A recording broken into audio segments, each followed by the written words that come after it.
Hello, good morning, and welcome to Smithsonian Gardens' very special webinar. Today, we are talking about gardens of resilience. We have had a very challenging year, and we've noticed people that have worked professionally in gardens, articles that have been written in newspapers, studies that have been done, people are turning to gardens and green spaces for solace. Between the virus, between the reactions within the country, the divisions, the conflicts, people are going places that they feel safe or connected with. And they're looking to be able to improve their mental health, their physical health, and learn more about what's going on in a safe, secure place, whether that be their backyards, whether that be a public garden, whether that be a trail through the woods. So we have two speakers today that are going to help us travel along these paths and learn more about how they have been reflecting on their connections with the garden and green spaces, and how they have looked to gardens to help them in different ways. And I think you'll see that both of them have different paths that they've followed, and yet they've converged in an area that's very similar together. So today we have Abra Lee, and Abra is a horticulturist that used to work as a horticulturist down tending the landscapes around Atlanta airports, and then got a great opportunity to become a Longwood Fellow and extend her professionalism and her training. And now Abra is on a path to write a book to be able to tell more about the experience that she's learned on this great travel that she's done. We also have Katrina Lashley, and Katrina is an educator that works at the Anacostia Community Museum, one of the museums within the Smithsonian Institution. And we're so very glad to have you both on board and to be able to have this discussion. So the first question I love to ask both of you is, what are the communities that have made a difference in your life? And how have you used gardens to be able to work with your communities? Katrina, why don't you get us started, because Abra, you're still on mute. So why don't you unmute? Sure. Hello, everyone. Very happy to be with you all this morning. So I basically see my current role at the Anacostia Community Museum as really a way of rejoining the garden space. So very quick background, I'm originally from the Caribbean, Barbados. And so growing up, my grandmother gardened. She was originally from what we call the country. Later grew up, got married, had a family. And so she kept a garden around our home. And so I lived in Barbados for 9 years. I moved to the US, and then my connection to gardening really just kind of faded just over time. But I joined the Urban Waterways project at ACM about 8 years ago. And so Urban Waterways, very quickly to give you some context, is a project that documents and explores relationship between urban communities and their waterways, by extension, a natural world. And so really just looking at this ongoing relationship, and by kind of viewing it from the lens of relationship, we're allowing for, I would say, a deeper exploration or understanding of how people connect to their natural surroundings. So if relationship has to be examined from multiple lenses, you have to look at it from the perspectives, experiences of anyone kind of interested in joining these spaces, advocating in these spaces, or just kind of reconnecting to these spaces. And so the goal really, or the framework of the project, is built on this idea that the impacts of waterways extend far beyond their banks. You have blue spaces, green spaces, and gray spaces that make up these communities. And so people's understanding and experience of their place, sense of place in the world and identity, is very much connected to the various spaces that they inhabit. And so one of our major objectives as part of this project has been to engage the communities that we serve, not only east of the Anacostia River, but also in DC, nationally, internationally, in discussions about our connection to the natural world, inclusive of our green spaces, our garden spaces. And so yes, we're a museum. So our major engagement piece was an exhibition. However, connected to that exhibition was this ongoing programming. As part of a development for programming, my colleague in education, Linda Maxwell, reached out to Derek Thomas, who was then on local Fox News as the garden guy. Mm-hmm. And through working together, they developed a series of gardening workshops that started indoors. And slowly, as time progressed, I joined the team, kind of expanded beyond the walls of the museum. So what I think is very interesting to think about how we've reactivated the museum's outdoor space over time with the growth of this program, from indoor workshops, moving along to establishment of planter beds along the museum's driveway. We worked with Smithsonian Gardens and the establishment of an outdoor exhibition kind of highlighting the work of Pest Gardens for Anacostia in the community, and the Anacostia watershed, centering the museum as part of the Anacostia watershed in the importance of gardens, the importance of the museum's natural space. We're very fortunate to be in a park setting. And so from there, we decided, let's really kind of develop and push this program.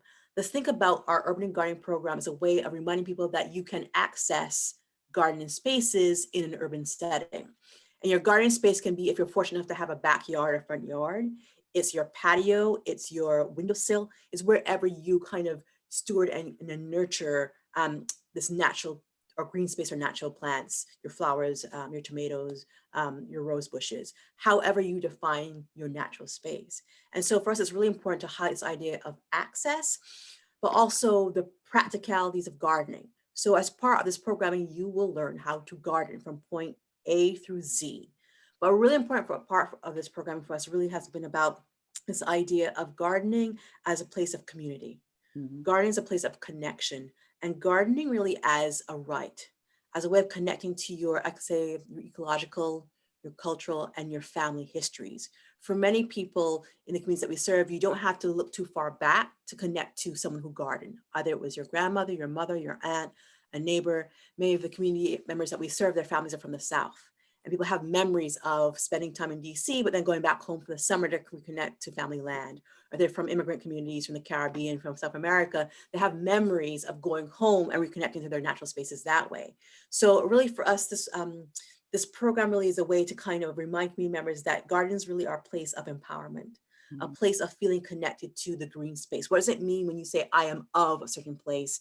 A way of thinking, I have access to land where I can grow food for my family, for my community, or simply I have a place to connect to my neighbor, or simply a gardening also as a play of have these various disciplines coming together to understand the world. So think of the subjects that we study in school: art, history, chemistry, biology. You can find connections in the garden that way. So really for me, it really is thinking about how to have the people that we serve, the public we serve, think about how gardens really are an extension of their neighborhoods, an extension of their front porches, extensions of the places where they live.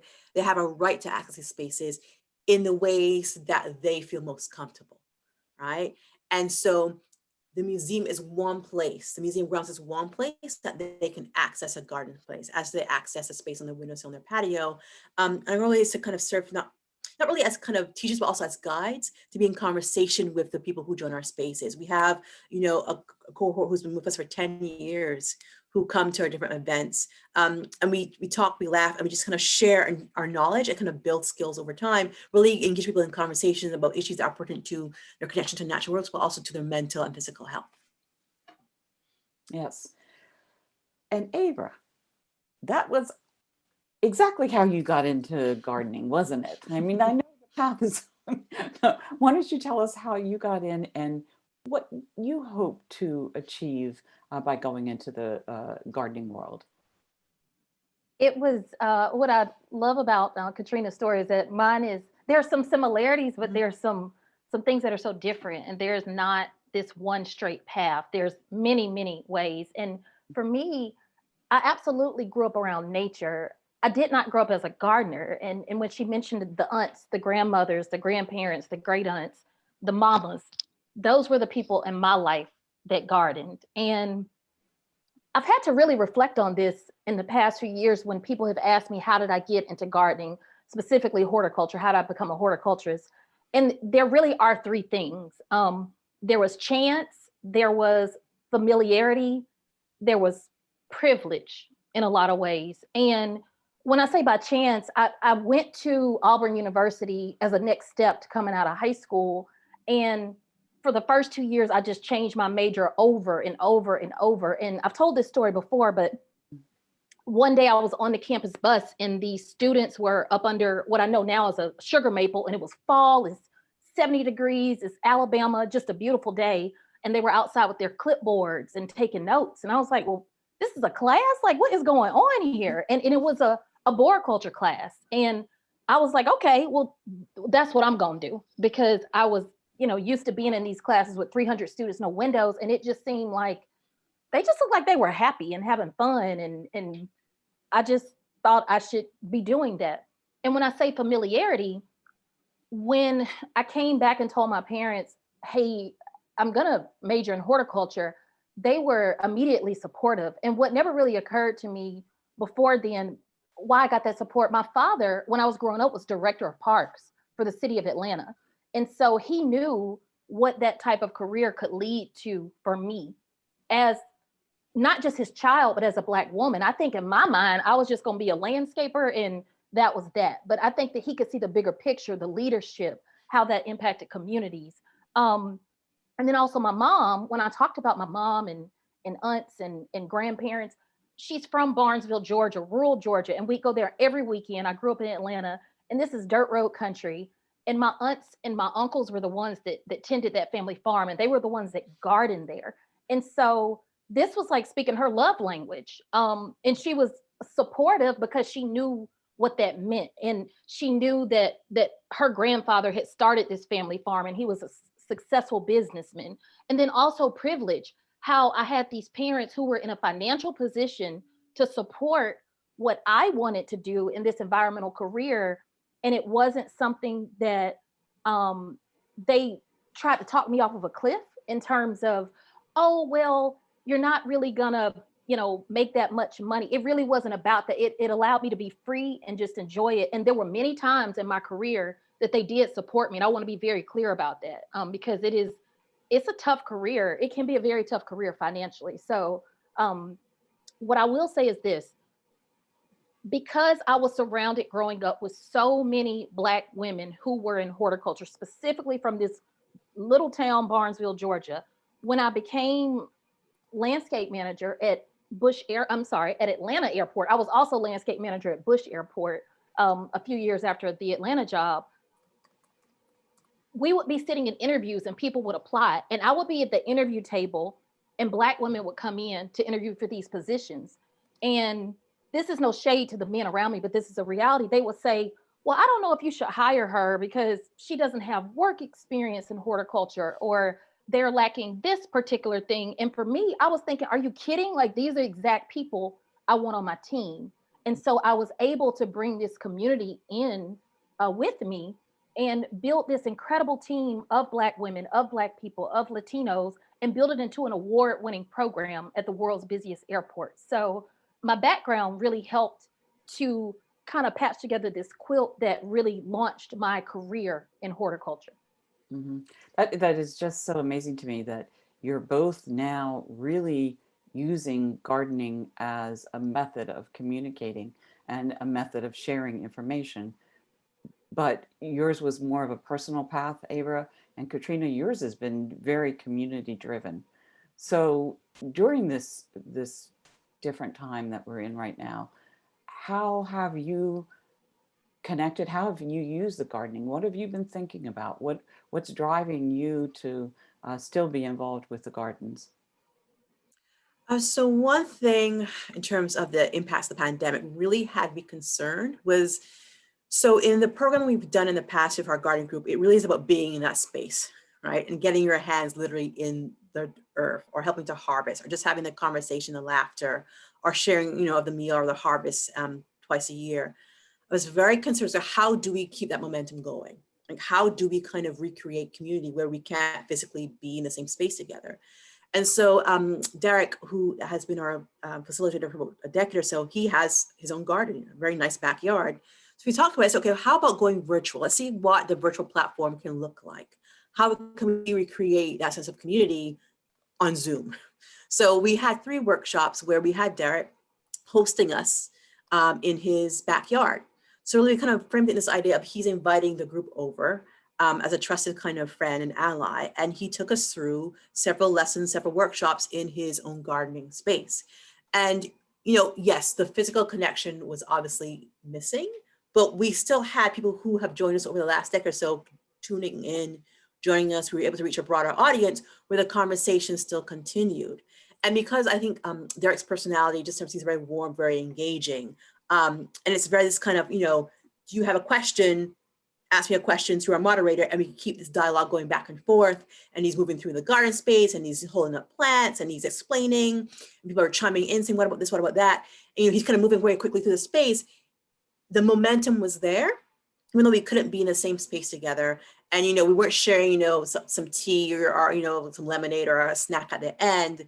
There was still that energy that was still there. So we were able to at least transport some of that of the experience. Lessons we were able to continue to a virtual platform. And now we're looking at expanding community gardens at the museum themselves. So later on after this webcast, I'm going actually heading to the museum. So right now we have demonstration gardens in the front curve of the museum. We're now extending behind our patio to provide more room and space for engagement. And so starting next spring, we'll be filming our workshops via Zoom in our new garden space with Derek. So, you know, once again, we are kind of coming in people's homes into their experiences through a virtual landscape, but we're now more fully embedding the community engagement pieces and workshops back at the museum themselves. So that's one way of keeping the connection, the communication, and just a sense of kind of, I would say, friendship and a sense of kind of movement through these spaces through this time going. And so when we are able to meet again in person, that relationship is still there. Mm-hmm. Abra, how about you? What have you been doing? I know you've told me a lovely story of being able to be with your mother and care for her at this time. And so it's really changed your idea of what a garden is and what's available to you to be able to go for solace. So what have you done? What I have done is really think about how you garden will evolve over time, and it may really be impacted by the immediate needs in your life. So I just shared with when I was a child, it was these incredible women gardening around me. And then once I got to college and became a professional in this field, gardening, it was all business. It wasn't something I got to enjoy for leisure and a hobby like so many people. It was my livelihood. And it wasn't, it's a fun job, but it's also, I just didn't get to feel like, oh, the bloom of a rose. It was more like, my roses are dying, get here. It was, I had to react like that. And then I think about how I was involved with gardening and plants as I moved around in my career. And it really became almost like a house plant type situation. And what I'm in now with my mother, who is a senior, and she has some medical issues. She's dealing with cancer and dementia. And so it really, and this is the woman that gardened my whole life and grew her own food, grew it in pots and containers up until just a few years ago, honestly, maybe about 2 years ago. And it's really made me realize that I looked at myself as somebody that isn't gardening now. And my mother's home is in this beautiful neighborhood in Southwest Atlanta, full of trees.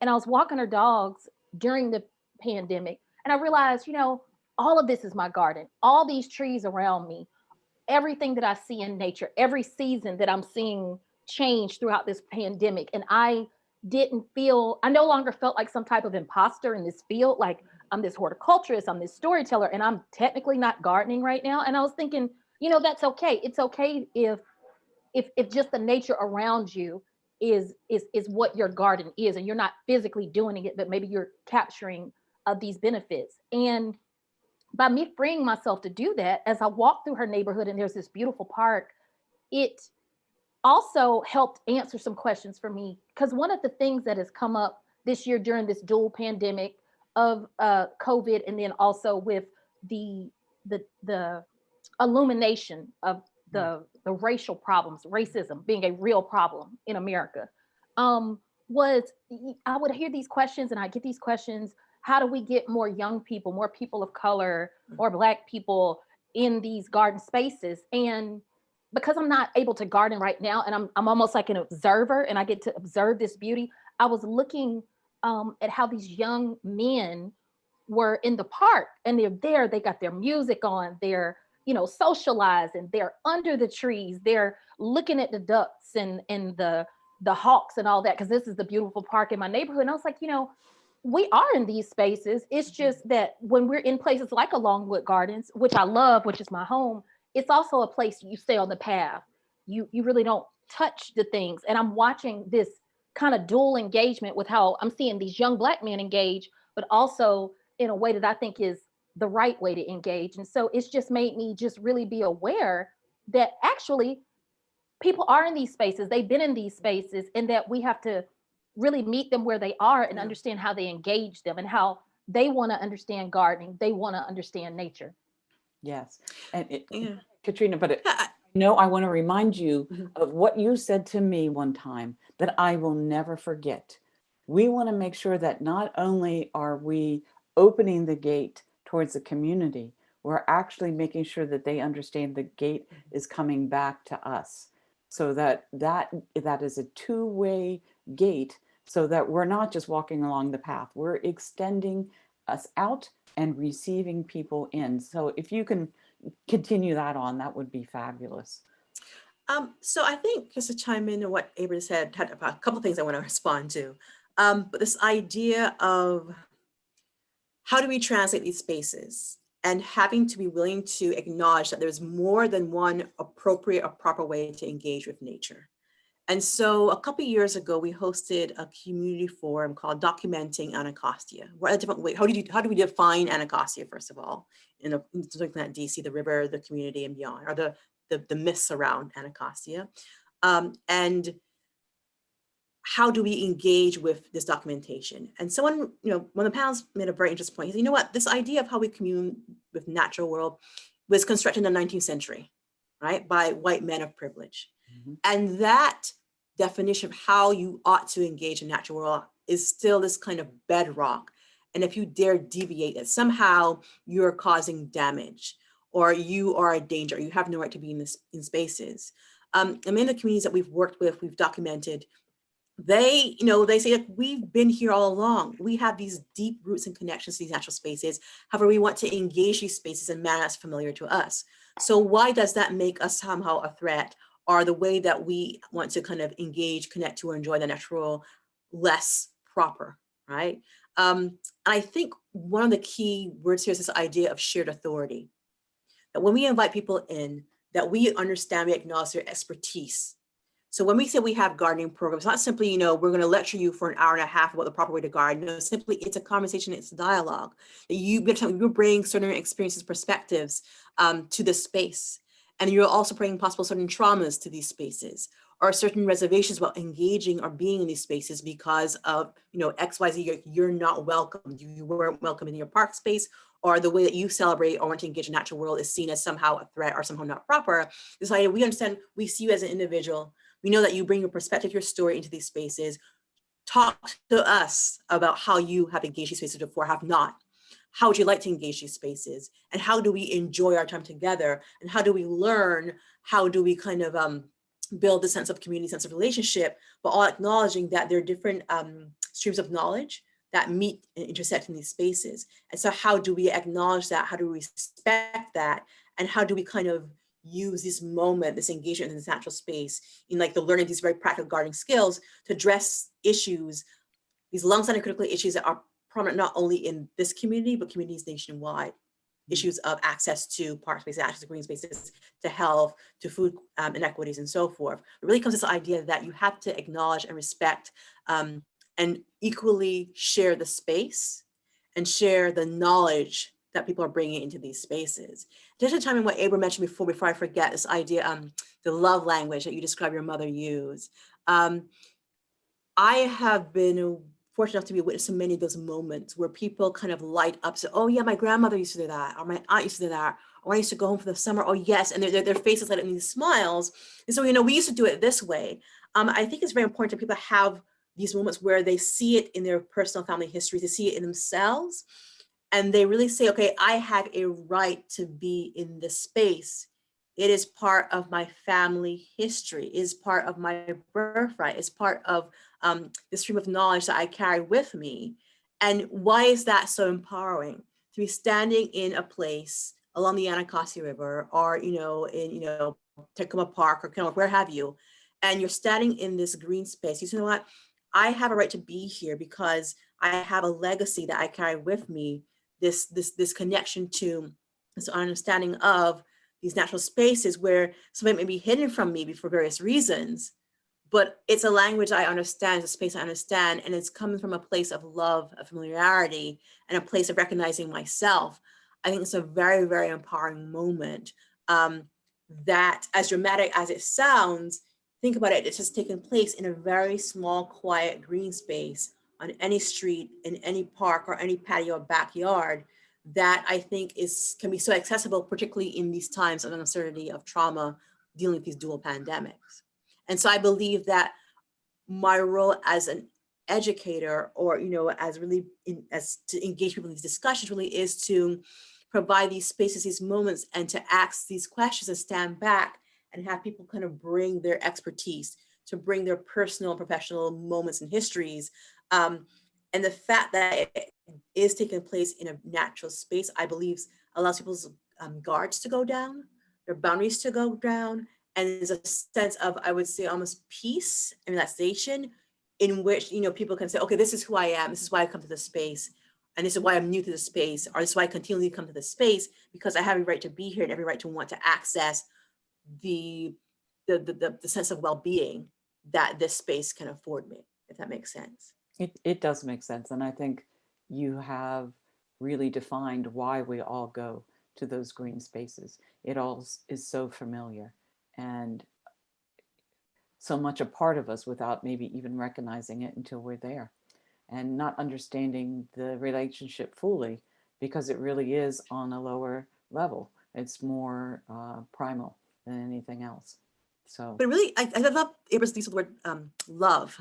yeah. Right? It's this kind of this language of love, because if you think about it, if you have a connection to a desire to steward and care for this green space, how does that change you as a person? How does that change your ability to love not only this plant, this tomato, but the person tending the soil next to you, or your neighbor across the street, or someone that you've never met before, but you pass them as you're walking through this park space or walking on the street? How does this ability to love and care for the earth allow us to better love and care for ourselves and those around us?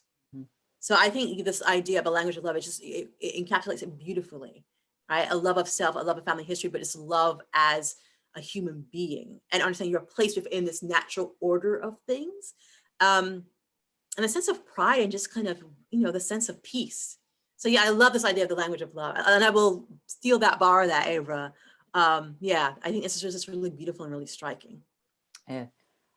Abra, with following that up, did you see the language of love as when you're working professionally in the garden? How did you share those spaces, and how did the community that helped you express that love through their care of the gardens? Because I think we all do as professionals love what we're doing and love to care and love to share, but how do we do it so that people come and experience it with us? For me, there was tough love, and then there was um also, I think that there's this level of love where you have to have, there's trust in love. And so tough love, for instance, we're going to continue to talk about my mom and my aunts because they're the ones that got me in this game. And I think about how when my mother grew up in the country, and she told me, she said, I was 30 years old before I could bring dressing to Thanksgiving or potato salad to Easter. And she talked about how she had to graduate in the kitchen, and how her grandmother literally had her chopping vegetables through her 20s, even though she could cook these dishes. She had witnessed it. She had helped them cooking, but she wasn't there yet. And finally, when they kind of gave the blessing of, yes, you can present your food, she was there. And I think about myself and how I was 28 years old when I became landscape manager at Atlanta Airport. And within 2 years, I had built this award-winning program with my team. And my mother, and honestly, my aunts, they were just like, good for you. They weren't, I still can't, I literally still couldn't touch the plants in my mother's yard. Like she was just, it was tough love. Like I grew up on a farm, you know what I mean? Like you may have earned your horticulture degree. It may have been paid for. However, you have work to do. And so it was that tough love that really kept me humble and kept me aware that no matter how good I think I may get in this or how successful, like I'm just a piece in this thing. In gardening, and there is always and forever work to do, and never think that the people around me don't know more than I do. And then I think another thing, loving enough to trust. I remember some of the women I worked with and how I loved flowers and I wanted them to do more flower designing. And I was showing them the way I was taught, like this is how you design it on paper, this, big blooms with little blooms, and you're going to create it like a river, and you're going to have these opposing textures. And that didn't mean anything to them. Like it literally meant nothing to them drawing it out on paper. And one of the ladies said, I just want to pick the plants from the nursery the way I want to pick them. And so I said, you know what, Deborah, okay, we'll do it your way. Like, let's just do it. It was honestly built on trust, because she had never proved to me she wasn't engaged in this field. And what I got from that is that Deborah, she wanted to put her flower designs together the way my grandmother and great grandmother put together their quilt. They weren't following some patterns, some sketched out design on paper. They were taking these pieces and literally putting them together in the way that they saw fit. And so just being surrounded by people and realizing that, again, people have different ways. Everybody's not going to design the flowers by the book, by, warm and cool color schemes. Some people are going to patch their own designs together through a quilt, and honestly, mentally, just like some people, they don't read recipes. They just tell you a handful of this and you eyeball that and a pinch of that. That's how my mother cooks. And I was like, okay, I need to trust that people who not only work for me, that look like me, they have a different way of achieving the same goal.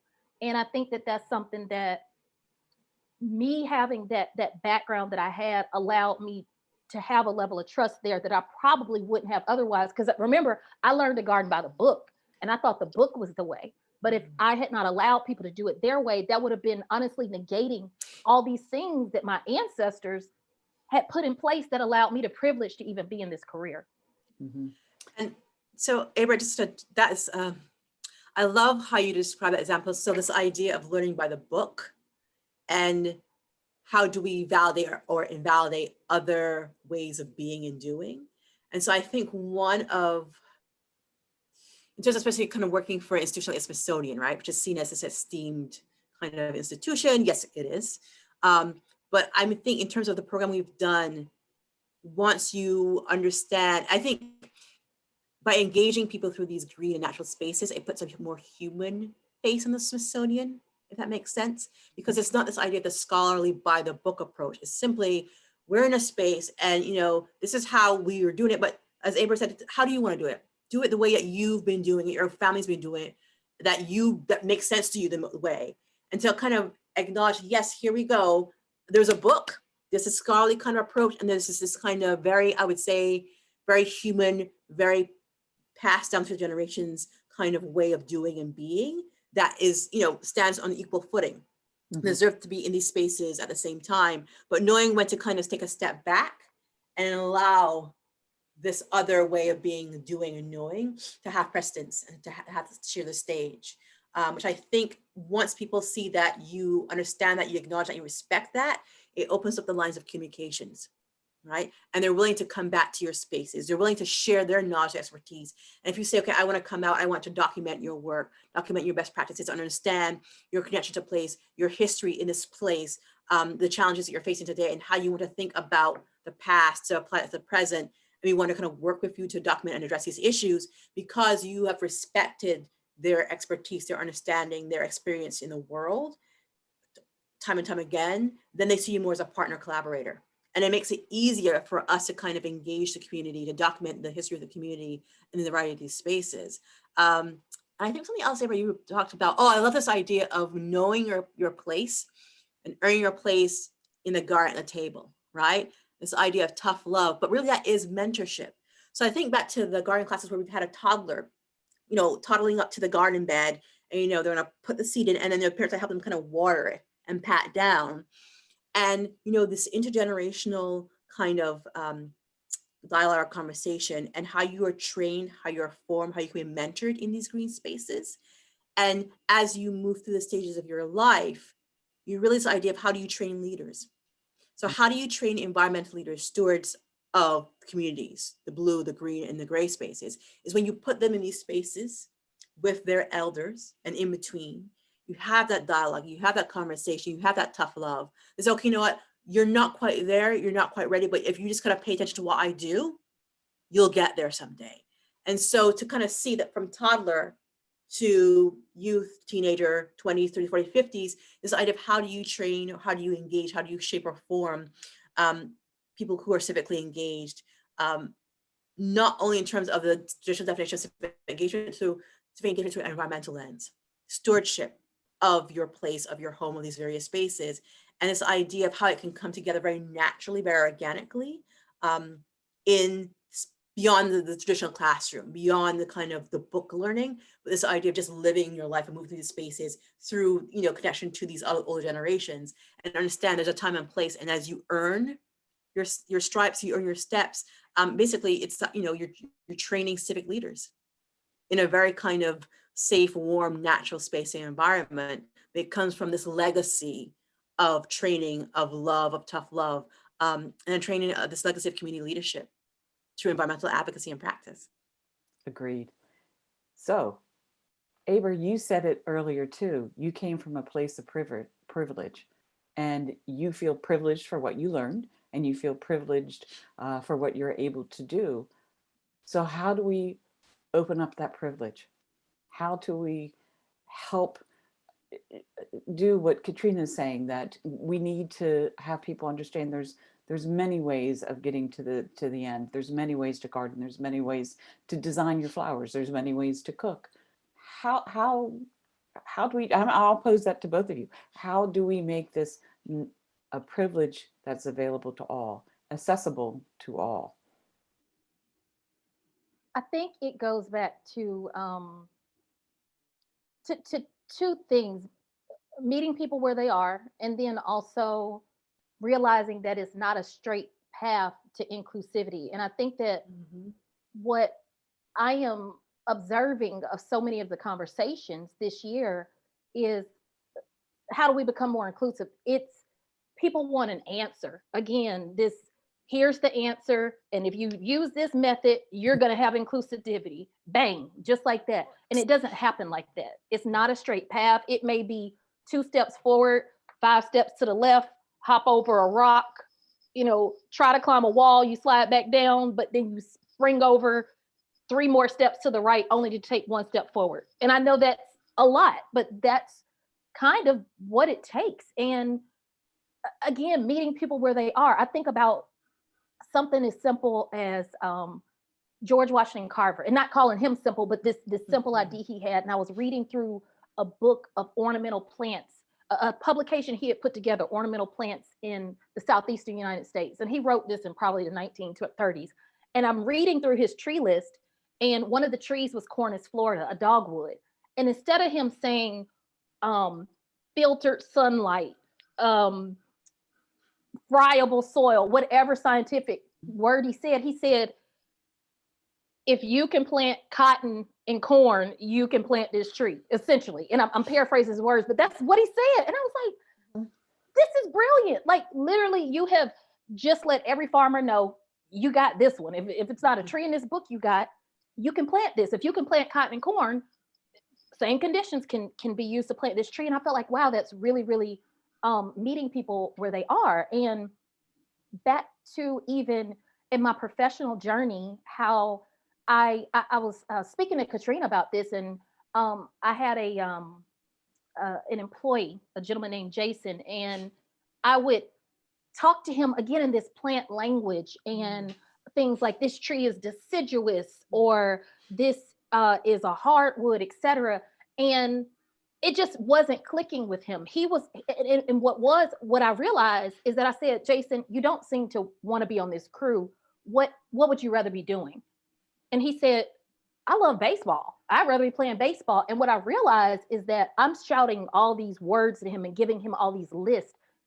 Baseball players read symbols. You know, it's like this, like the whatever they're doing behind home plate, right? And I was like, oh, I need to show him the symbols and the signs. And if you see this brown spot, it means this thing. And when I started speaking his language and meeting him where he was, because he was an athlete and he was used to symbols and signs, that is what connected him to nature. And even I had employees, again, the science matters. I'm a horticulturist. I have a science degree. So I will always down that hill. And I'm also saying that there were times I said to people, you know, trees have souls. And they were like, oh, wait a minute now. And it was one of those things that I shared because my mother, I remember us talking about trees maybe early on in my career. And she said, Abra, you know, these trees raised you. And I was thinking, wow, they really did.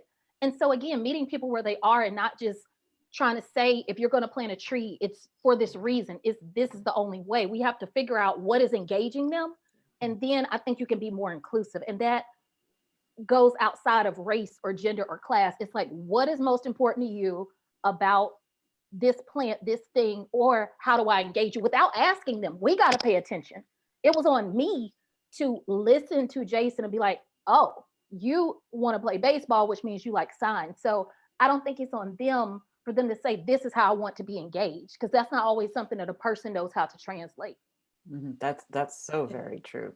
Katrina. And the role of an educator, really, like you said, so if, you know, I was teaching a history class and I watched, and so how do you want to learn today, or what do you want to learn? They look at me as though I was crazy, right? So let's understand the different learning styles, or the different students that come to your classroom. How do you best engage them, right?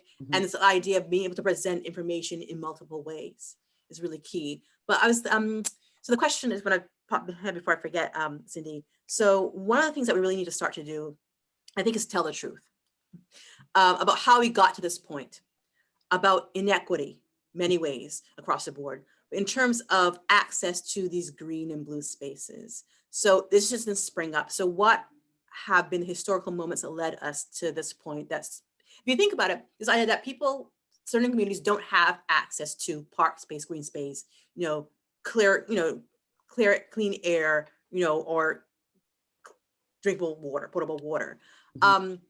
I think we have to acknowledge the uncomfortable moments, the historical truths that brought us to this point. How do we look at them honestly? And then how do we say, okay, how do we use the past to understand the present and think and act toward the future? And so you can't say, no, why aren't you interested? You know, okay, I have this gardening program. Why aren't you interested? Or why aren't you coming? What's wrong with you? Well, there's historical reasons why people will not feel comfortable in these spaces or have not had access to these spaces. Or, you know, historical traumas where they don't want to be in these spaces because it's a reflection of X, Y, Z.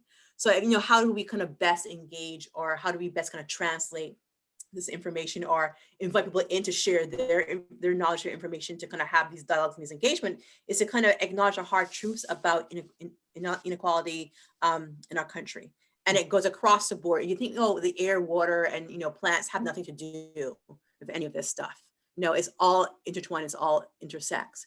And so I think if you could be honest about that and show the participants in our programs that we are willing to have these uncomfortable discussions, that goes a very long way. Because once you have this moment of reflection, you unload, honestly, you kind of take it in. Okay, so where do we go from here? And we just happen to be in this green space where I feel comfortable, and I recognize you because I've been coming to these different events and again. And you're willing to have me kind of bring my expertise or the way I want to engage in these debates or in this skill. Then that really kind of, I think, adds to a moment of, okay, we're going to take a really meaningful step forward. And if you take a couple steps backwards, that's okay, because I know they're coming to me from a place of honesty, a place of really understanding my connection, or maybe my lack of connection to these spaces. Yeah, I think that's what we really do have to do. So many times I know I get confronted by something and I'm taken aback at first, but then I just have to shake it off and say, okay, let me listen. Let me hear what you have to say. Let me help you. Let you help me. because I really think it still is that conversation between the two people or two groups or whatever. But one of the most uncomfortable conversations I think we can have, and don't worry, I'm not going to put you on the spot because we've talked about this, is access to our green spaces, access to our gardens. And for me, it's so easy. I walk in the backyard. My son, who lives in the city, even though he doesn't have a lot of green space around him, he just drives out and he can walk in my backyard, in the woods and the trails. But this isn't something that's easy for everyone. So the pandemic, they weren't able to go easily to a green space. What is it about access? What's the history of it?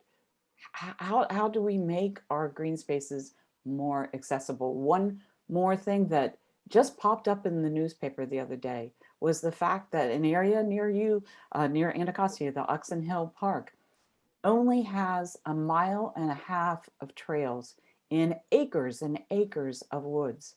And it's not being tended, it's not being cared for. But here's a spot that's right there, but nobody's taking care of it, or very few people are taking care of it. How do we make things accessible? Either that's close to you and may not feel safe, or not close to you at all, but there's no transportation. How do we do that? I know. That's addressing systemic inequalities and just, racism, let's call it as it is, across the board. And it takes the willingness of key players in terms of government, those who have resources and the power to kind of rearrange hierarchies that be in place and to really provide resources and access. And so you have community members who have been working at the grassroots ground level saying, hey, these are issues that have been ongoing. Mm-hmm. But I think it really has to come from, a willingness to acknowledge that there is this systemic inequalities, and there has to be a repurposing of resources and a willingness to do so. And a willingness to kind of admit why is this necessary. And a willingness to give up privilege and power. I mean, that's at the basic level. Right. And I think also a willingness for each individual to kind of look within and say, how do I think about my fellow community members? Or, how do I think about my right to kind of guard or maintain access to some of these spaces? I don't know, Abra, you want to join on that, but I mean, that's just kind of, that goes to address that. You have to go so deep within the foundations that kind of gird and support our everyday, our nation, that's a whole series of conversations, of webinars, of really powerful come to truth moments, really emotional moments.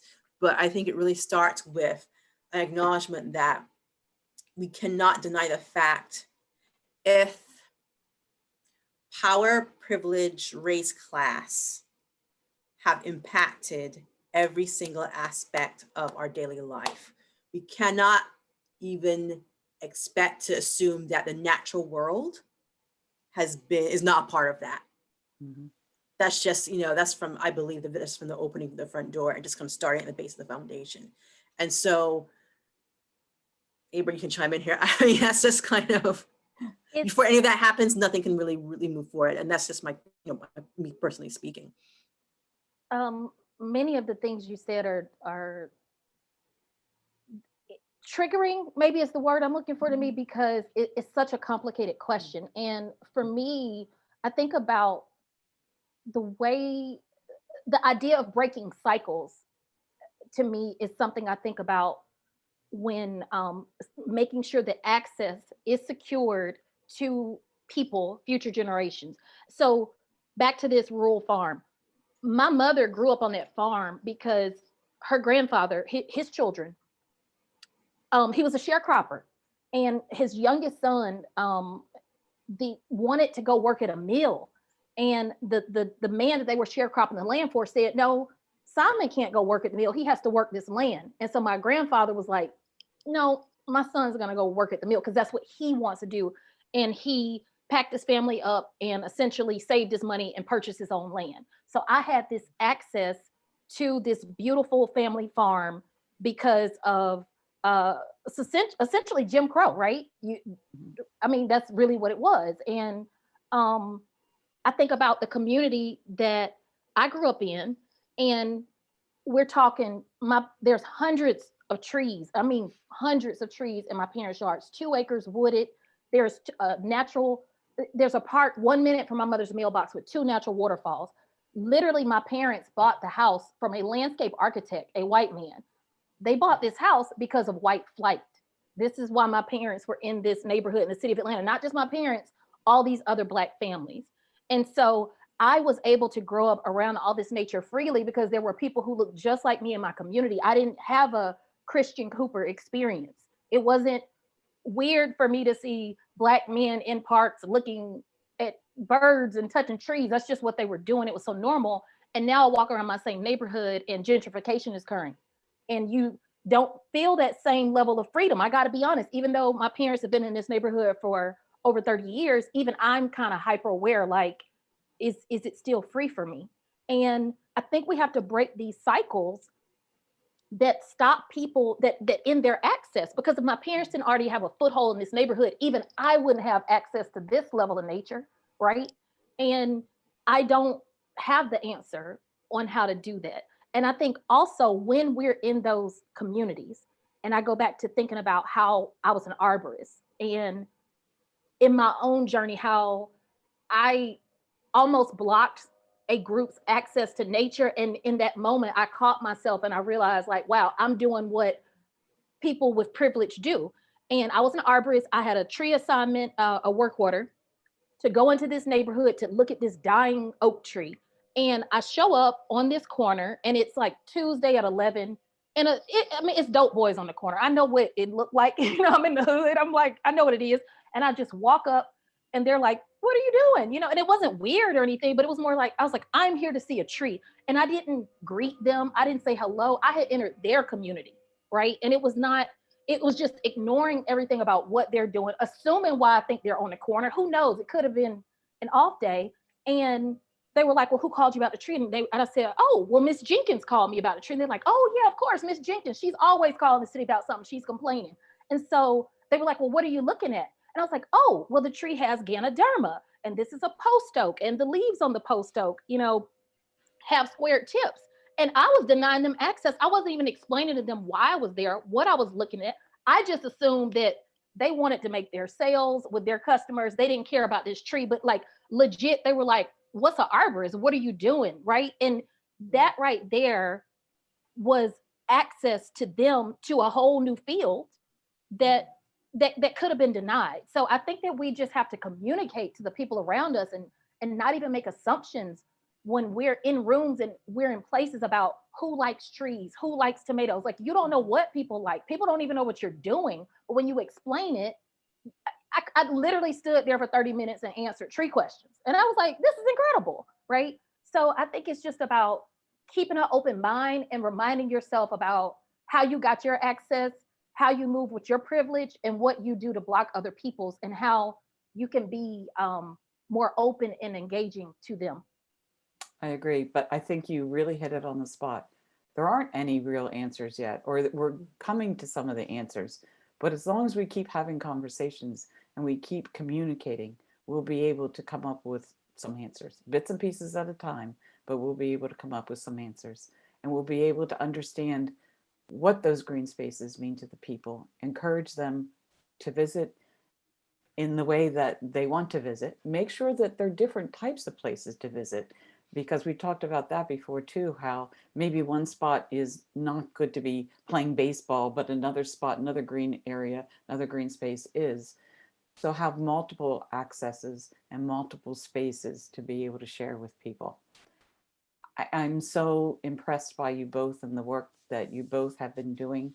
Today is a day that we're trying to encourage people, our visitors, to be able to tell us their stories, like you have told me your stories of gardens and green spaces. And we do have a website that we're encouraging people to go on, communityofgardens.si.edu, and tell us your garden story.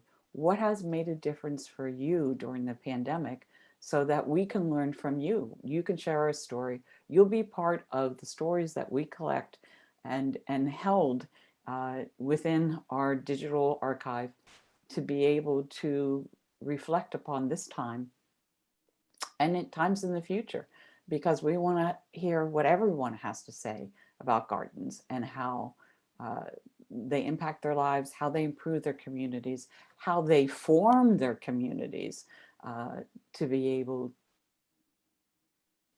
to learn more, to understand. Encouragement, I think, is needed. How about you? Katrina, Abra? I really appreciate what you've done. And I know that, I've put you on the spot, and I apologize for that. But I really wanted you to have this conversation so people can see that we are looking not for answers, but for communication, for sharing. And that is a very important part of the day. And Katrina, you said it, I think at one point, you got into the gardens, and I've enjoyed working with you at Anacostia with our special garden that we put in that area, Smithsonian Gardens has. Mm-hmm. And you have this delightful way of seeing how this space can act as that central space for people to come in and talk to you about all different types of things. Mm-hmm. What are you going to do next? What's next on the docket? Oh, okay. So when we can reopen, hopefully, to our public. So we're moving forward with our gardening workshops virtually starting in March, April, depending on the weather. Museum is moving toward the next major project exhibition, Food for the People, looking at food culture and foodways around DC. And then we're kind of moving to the next steps of our Women's Environmental Leadership Initiative, kind of highlighting women's environmental leadership roles across all disciplines and looking at women who've been in the field for 45, 30 years, those who are thinking about entering it. So this idea of mentorship, education, and leadership, and having basically our community collaborators and partners continue to be the best practices. They share their expertise or knowledge. We continue to serve as a clearinghouse, a place to document, and adding all this information, all these interviews, all these oral histories and programming to the Urban Waterways website. So we'll just continue doing the work virtually and in person. That's terrific.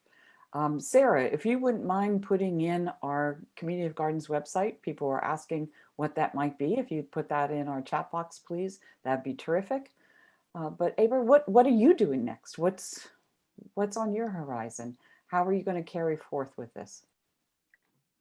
Personally, with plants, I've very much, honestly, because of the pandemic, become engaged in the work of academics that study folklore. And I'm very much conscious of and wanting to learn more about how my ancestors understood plants, and not necessarily in a food way. Again, my background is ornamental horticulture, decorative. That's why I really haven't mentioned food, because I don't know much about it. But those stories that were lost matter to me. And I was reading something in I think Keep Your Head to the Sky, I think is the name of the book, by McWillie and Gundaker. And it talked about how with rural African Americans in the South at one time, a tree that maybe had a kind of, I don't want to say deformative look to it, but maybe just like a special looking branch, people would feel like this is the tree that we would worship under.